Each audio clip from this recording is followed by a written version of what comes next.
జై శ్రీమన్నారాయణ. ఈరోజు మనం ధర్మపదం గ్రంథములోని చాప్టర్ 5 విభాగము 72 భీష్మాచార్యులు వారు ధర్మరాజుకు ఒక మంచి ధర్మం చెప్పాడు. మహారాజా వినండి చెప్తాను అని అంటున్నాడు వైశంపాయన మహాశయుడు జనమేజయ మహారాజుకు. అది ఏమిటి అని అడిగాడు అతను. ఒక రాజు కానీ మానవుడు కానీ శత్రువుల చేతికి చిక్కి బలం కోల్పోయినప్పుడు ఏ ఉపాయముతో అతడు గట్టెక్కగలడు? అట్టి ఉపాయములు ఎలా ఉంటాయి అనే చెప్తున్నాడు. ఇంకా చెప్పుకోవాలంటే నమ్మకం ఎలా ఉండాలి, ఆ నమ్మకం పైన ఒక నీతి కథ చెప్పాడు భీష్మాచార్యులు వారు. చెప్తున్నాను వినండి అన్నాడు. ధర్మరాజా, నమ్మకం పైన శత్రువుల చేతిలో సిక్కినప్పుడు ఎలా తప్పించుకోవాలి అనే విషయాలు అడిగావు కదా. ఒక మంచి నీతి కథ చెప్తున్నాను విను. దీనివల్ల నీకు నీ సంశయం అన్నీ కూడా తీరిపోతాయి. పూర్వము ఒక మహారణ్యంలో ఒక పెద్ద ఊడలమర్రి చెట్టు ఉండేది. ఆ ఊడలమర్రి వేలు భాగంలో కింద భూమిలో ఒక కలుగు ఉండేది. ఆ కలుగులో ఫలితుడు అనే ఒక ఎలుక ఉండేవాడు. ఆ ఊడలమర్రి చెట్టు పైన ఒక పిల్లి ఉండేది. ఆ పిల్లి పేరు రామసుడు. ఆ చెట్టు కింద ప్రతిరోజు ఉదయం పూట కానీ సాయంకాలం పూట కానీ ఆ పక్క గ్రామంలోని బోయేవాడు వచ్చి ఆడ ఉచ్చులు పన్ని పక్షులను ఇతర జంతువులను ఆ ఉచ్చుల్లో పడవేసి పట్టుకొని పోయేవాడు. ఇలా ఉండేది. ఇలా ఆ బోయేవాడు ఉచ్చులు పన్నగా ఆ ఉచ్చులో పడిన పక్షులు కానీ జంతువులు కానీ రాత్రల్లా ఆ ఉచ్చులోనే ఉండేవి. ఉదయం పూట ఆ బోయేవాడు వచ్చి వాడన్నిటిని కూడా పట్టుకొని తన బొట్లో వేసుకొని పోయేవాడు. ఇలా ఉండగా ఒకరోజు ఆ చెట్టుపై ఉన్నటువంటి రామసుడు అనే పిల్లి తన ఆహారం కొరకు బయటికి వెళ్ళి అలా వెతుక్కుంటూ వస్తూ ఈ వేటగాడు పన్నినటువంటి ఉచ్చులో చిక్కుకున్నది ఆ పిల్లి. చెట్టు కింద ఉన్నటువంటి పిల్లి రామసుడు వేటగాని యొక్క ఉచ్చుల్లో చిక్కుకున్నాడు కదా, చూసింది ఎలుక. అప్పుడు ఆ ఎలుక భయం లేకుండా బయటికి వచ్చి తన ఆహారాన్ని యథేచ్ఛగా సంపాదించుకోగలిగింది. ఎందుకంటే పిల్లి ఉచ్చుల్లో ఉంది, రాలేదు బయటికి. అందుకని ఇలా స్వేచ్ఛగా ఆహారం కొరకు ఆ చెట్టు కింద తిరుగుతున్నటువంటి ఈ ఫలితుడు అనే ఎలుకను ఆ చెట్టు పైన ఉన్న చంద్రకుడు అనే గుడ్లగూబ, కింద ఉన్న ముంగిస, ఆ ముంగిస పేరు హలికుడు. ఇలా ఈ చంద్రకుడు హలికుడు అనే గుడ్లగూబ ముంగిస కూడా ఎలుకని చూశాయి. భయం లేకుండా తిరుగుతుంది ఎలుక అని వారు అనుకున్నారు. తనను గుడ్లగూబ ముంగిస చూశాయి, పట్టుకుంటాయి, వాటికి ఆహారం అయిపోతాను అని జడిసిపోయింది. వీటిని తప్పించుకొని నేను వెళ్ళాలంటే నాకు రక్షకుడు కావాల్సిందే. వీటి నుంచి నేను రక్షణ పొందాలంటే ఏం చేయాలి అని ఆలోచించింది ఆ ఎలుక. వెంటనే ఆలోచన తెచ్చుకున్న ఆ ఎలుక ఆ ఉచ్చుల్లో ఉన్నటువంటి మార్జాలను కలిసి ఇలా ఉంటుంది. ఓ రామస మార్జాల మహారాజా, నా ఒక్క మాట విను. నీవు నేడు ఆపదల్లో ఉన్నావు. ఇంకా సేపట్లో వేటగాడు వస్తాడు, ఉచ్చుల్లో ఉన్న నిన్ను పట్టుకొని పోతాడు. అయితే నా పరిస్థితి చూడు. అటుపక్క నుంచి ముంగిస, ఇటుపక్క నుంచి గుడ్లగూబ నాపై దాడికి సిద్ధంగా ఉన్నాయి. గనుక నీకు నాకు ఉన్న జాతి వైరాన్ని మనిద్దరం మర్చిపోదాం. నీవు జాతి వైరం మర్చిపోయి నాతో స్నేహం చెయ్యి. అలా అయితే నేను నిన్ను ఈ ఉచ్చులోని తప్పిస్తాను. ఆ ఉచ్చు యొక్క ప్రధాన ముడిని నేను కొరికేస్తాను, నువ్వు బయటికి పారిపోవచ్చు. ఆ తర్వాత నీవు నన్ను ఈ ముంగిస, ఆ గుడ్లగూబ నుంచి రక్షించు. అప్పుడు నేను హాయిగా జీవిస్తాను, నీవు కూడా హాయిగా జీవిస్తావు. సరేనా? ఓ పుణ్యాత్ముడా ఎలుకరాజా, మంచిగా చెప్పావు. అలాగే చేయము. నన్ను నువ్వు కాపాడము, నిన్ను నేను తప్పక కాపాడుతాను.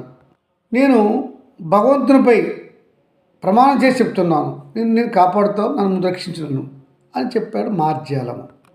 ఎలుకరాజా, నన్ను బయటికి విడిపిస్తే, నన్ను చూస్తే ఆ ముంగిస కానీ ఈ గొడ్లగూబ కానీ నీ దగ్గరికి చేరవు, నన్ను చూసి జడిసి పారిపోతాయి. అప్పుడు నీవు హాయిగా నీ కలుగులోనికి వెళ్ళిపోవచ్చు. కనుక ఇద్దరికీ ఒకరికి ఒకరు సహాయం చేసుకుందాం అని అన్నాడు ఆ మార్జాలం. ఆ రామసుడు అనే మార్జాలం మాట విన్నది ఎలుక. అలాగే అని ఇద్దరు మాట్లాడుకోవడం, స్నేహంగా ఉండడం చూశాయి గొడ్లగూబ, ముంగిస. ఇంకా మార్జాలము ఎలుకతో స్నేహం చేస్తుంది, మనం ఏం చేయలేము అనుకొని ముంగిస దూరంగా తొలగిపోయింది, గొడ్లగూబ కూడా దూరంగా వెళ్ళిపోయింది. అప్పుడు ఎలుక హాయిగా ఊపిరి పీల్చుకుంది, ఇంకా ప్రమాదం లేదని తెలుసుకుంది. ఎలుక బహు తెలివితో ఆ రామసుడు అనే మార్జాలము యొక్క ఉచ్చులు ఉన్నాయి కదా, ఆ ఉచ్చులను చిన్న చిన్నవి కొరుకుతూ ఉంది, కానీ పెద్ద ముడి ఇంతవరకు కొరకలేదు. అప్పుడు ఆ మార్జాలం అంటుంది, ఫలితుడా, ఎందుకు చిన్న చిన్న ముడులను కొరుకుతున్నావు? పెద్ద ముడిని కొరికేసి నేను బయటకు వచ్చేసి తప్పించుకుంటాను ఆ వేటగాడితో అని అన్నది ఆ మార్జాలం. అనగా ఫలితుడు అనే ఆ ఎలుక అంటుంది, మార్జాల మిత్రమా, ఆగు, నాకు తప్పక సహాయం చేయాలని ఉన్నది, నీకు సహాయం చేస్తాను, నేను కృతజ్ఞత చూపను అని ఆ రామసుడితో అన్నది ఎలుక. అంటూ మెల్లగానే కొరుకుతుంది ముడులు. అయితే మరి ఎందుకు మెల్లగా కొరుకుతున్నావు ముళ్ళు అని అడిగింది ఆ పిల్లి. మార్జారాజమా, నా మాట విను, నీవు నాకంటే బలవంతుడివి, నేను నీకంటే బలహీనుడిని, నీకు నాకు జాతి వైరము ఉన్నది, అవునా కాదా? కనుక నీకు నాకు ఎంతటి మిత్రత్వం ఉన్నా కూడా నేను బలహీనుడిని, నువ్వు బలవంతుడివి, కనుక నేను నా హద్దుల్లో ఉండాలి. నేను నా శక్తి స్థాయి మించి ఆలోచన చేయరాదు, నీతో అతిగా ప్రవర్తించరాదు. అలాగే నీపై నేను అతిగా నమ్మకం కూడా ఉంచుకోకూడదు. అలా అతిగా నీపై నేను నమ్మకం ఉంచుకుంటే నాకు అసలుకే నష్టం వస్తుంది. ఇదే కదా నీతి తెలిసిన విజ్ఞానులు, పండితుల యొక్క ఉవాచ.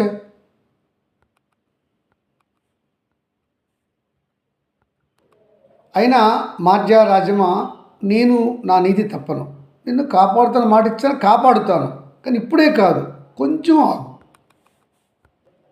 ఈ ఉచ్చు పన్నిన వేటగాడు అల్లంత దూరంలో నాకు కనిపించగానే నేను ప్రధాన ముడిని కొరికేస్తాను, నువ్వు చెట్టెక్కి దాక్కునవచ్చును, ఇందులో అనుమానమే లేదు అని చెప్పింది మార్జాలానికి ఈ ఎలుక. ఇలా నేను నువ్వు ఆపదల నుంచి తప్పించుకోవడానికి మంచి మార్గం కదా అని చెప్పింది ఎలుక. ఇలా అనేసరికి తెల్లవారింది. పరిగుడు అనే వేటగాడు యమధర్మరాజు వలె వస్తున్నాడు ఈ వలలో పడిన జంతువులు తీసుకుపోవడానికి. ఆ పరిగుడు అనే వేటగాడిని చూసింది పిల్లి. ప్రాణాలు పైపైనే పోతున్నాయి, వచ్చేస్తున్నాడని.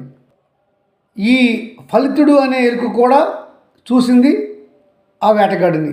వెంటనే బయటికి వచ్చి ఆ ప్రధాన నాభిముడిని కొరికేసింది.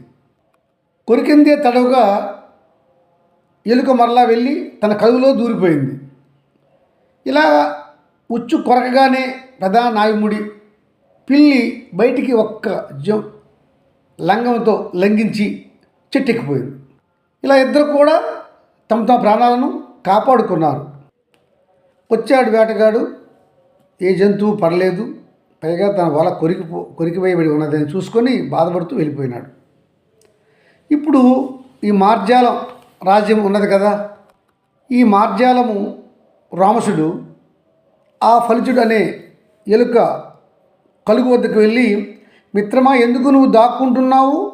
నా వల్ల నీకు ఎటువంటి ప్రమాదము ఉండదు, నన్ను నువ్వు కాపాడావు, నీ వల్ల నేను నా కుటుంబము బహు లాభాన్ని పొందాము, నువ్వు నాకు గొప్ప మిత్రుడివి, బయటికి రమ్ము, నేనేమీ చేయను, మనం స్నేహంగా ఉందాము అని పిలిచి చెప్పింది ఆ పిల్లి.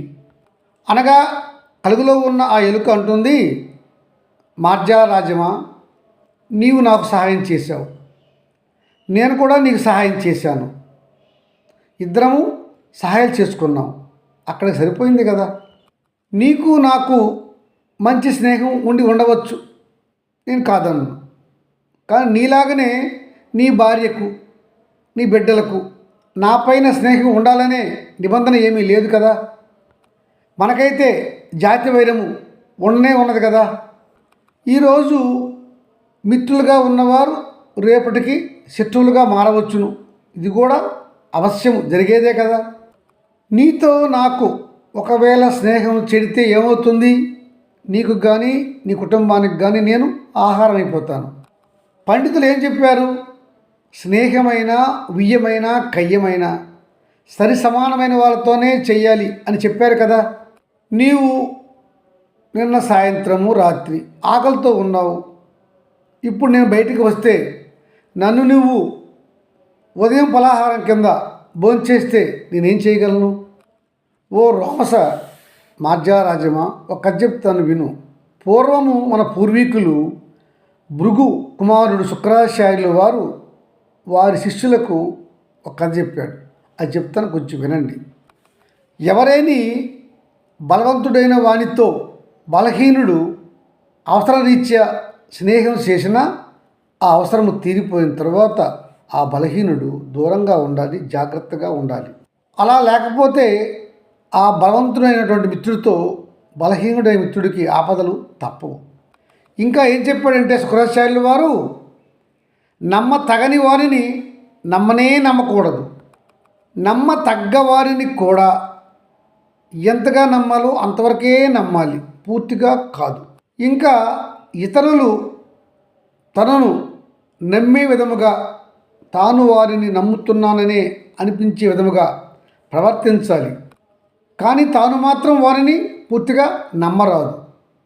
వారిలో తాను నమ్ముతున్నట్లుగా నటించాలి అని శుక్రాచార్యులు వారు చెప్పారు వారి రాక్షస రాజులకు అని చెప్పింది ఈ ఎలుక ఫలితుడు. విన్నాది మార్జాలము, రోమసుడు అనే ఈ మార్జాలం. ఆ ఫలితుడు అనే ఎలుక చెప్పిన మాటలు వినటువంటి ఈ మార్జాలము రోమసుడు వెనక్కి వెళ్ళిపోయినాడు. అలా కొన్ని నాళ్ళు పోయినాక మంచి సమయం చూసి ఈ ఫలితుడు అనే ఎలుక తన కుటుంబాన్ని ఆ కలుగులో నుంచి వేరే దూరంగా ఉన్న కలుగుకి మార్చేసింది. అక్కడ క్షేమంగా ఉన్నది. కనుక ధర్మరాజా, బలం గలవానితో బలహీనుడు తాత్కాలికంగా స్నేహం చేసినా ఆ కార్యం పూర్తయిన తర్వాత అతడితో దూరంగా ఉండాలి. ఎందుకంటే ఇతడు బలహీనుడు, అతడు బలవంతుడు. ఇప్పటికైనా అతడు ఇతనికి హాని చేసే అవకాశం లేకపోలేదు అనే నీతి మనం తెలుసుకోవాలి. అలాగే ఆపద సమయాలలో ఎలా ఆపద నుంచి బయటపడాలో కూడా రాజు తెలుసుకోవాలి అని చెప్పాడు భీష్మ పండితుడు ధర్మరాజుకు. జై శ్రీమన్నారాయణ.